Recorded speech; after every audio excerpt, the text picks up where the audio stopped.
Jedan bračni par u Michiganu plaćao je polisu osiguranja u slučaju da im se rode blizanci, procenjujući da od svojih prihoda mogu da izdržavaju samo jedno dete.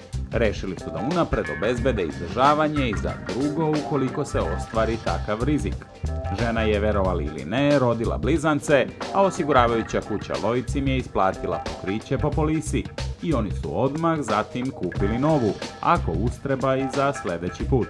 Ova osiguravajuća kuća u svojoj ponudi zvanično ima polisu osiguranja od rizika da vam se rodi više od očekivanog broja dece, a interesovanje je, kažu, poprilično.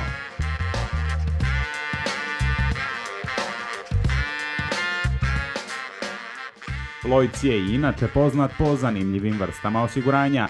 Ova kompanija nudi vlasnicima firmi osiguravajuće pokriće u slučaju da dvoje ili više zaposlenih dobiju premiju na lotovu i zbog toga napuste kompaniju, jer više nemaju potrebe da rade.